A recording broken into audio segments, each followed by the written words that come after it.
So bagong lahat, happy Valentine's bukas kasi dadami ulit yung tao, kaya times hindi times. Nagkagulo bigla yung mga tanking team sa NBA dahil sa ginawa ni Commissioner na para kasing inaasar pa ng Utah Jazz. Biglang pinagmulta ng NBA ang Jazz at Pacers dahil sa tanking.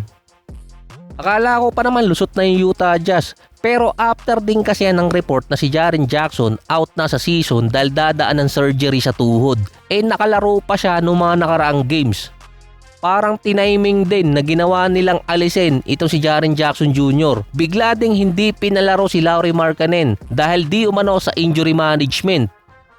Ang game na pinagbasihan ng multa ng Jazz ay yung sa Orlando Magic at sa Miami Heat. Pero dapat mahigit 1 milyon yung multa ng Jazz. Kasama pa kasi doon yung Atlanta Hawks at Sacramento Kings. Yung sa Indiana Pacers naman ang inimbestigahan doon yung February 3 nang hindi maglaro si Pascal Siakam versus Jazz ata rin yun. Nakalusot din doon ang Pacers na hindi inimbestigahan ng NBA na hindi naglaro si Zubac. Ang multa lang naman kasi ng Pacers nasa $100,000. Yung Wizards tinitingnan din kung pagmumultahin kung sakaling hindi maglaro si Anthony Davis at si Trae Young ngayong season.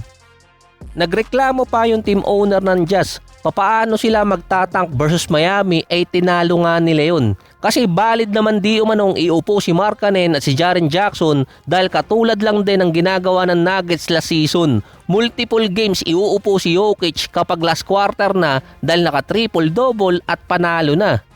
Na dahil sa ginawa ng Jazz, nakaisip tuloy si Commissioner ng panibagong pahirap sa mga teams lalo na sa mga legit worst team ng NBA para sa number 1 overall.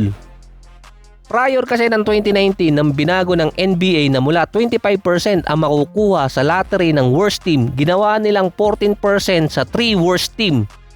Dahil yun sa ginawa ng Philadelphia sa the process na nagtatang talaga sila kahit pa malakas na yung team. Ngayon naman dahil sa ginawa ng Jazz nag-aarapalan, nag-iisip ang NBA na baguhin yung lottery. Idadaan sa tournament yung draft order kung sino ang makakakuha ng first overall. Na mukhang totoo yung sinabi ng mga insider na masyadong mahilig si Commissioner sa tournament. Kaya nagkaproblema yung ibang mga team sa schedule na mula regular season, all-star, pati NBA draft may tournament na ngayon. Kapag tinuloy ng NBA na idaan sa tournament yung draft order, magiging unfair pa rin yun sa legit worst team. Hindi nila makukuha yung number 1 overall. Sa last 5 years, hindi legit worst team ang nakakuha ng number 1 overall, kundi yung mga mediocre team.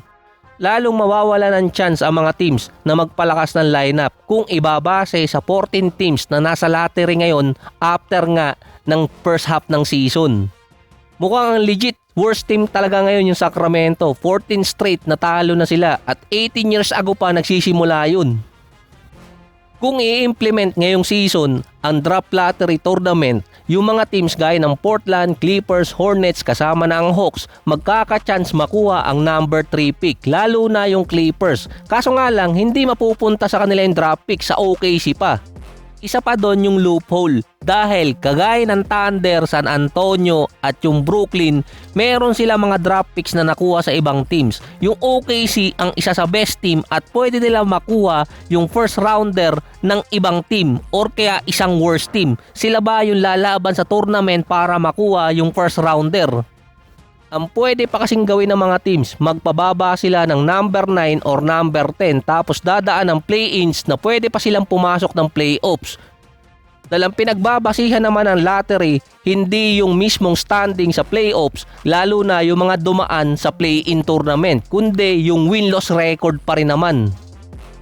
Magkakaroon ng mahabang pahinga yung mga teams dahil sa All-Star break. Ang resume ulit ng season February 20. Ang number 1 team pa rin naman ngayon sa buong NBA, itong Thunder. Kaso nga lang na-disgrasya dito sa Milwaukee Bucks. Si Darvin Ham ba naman ang naging head coach.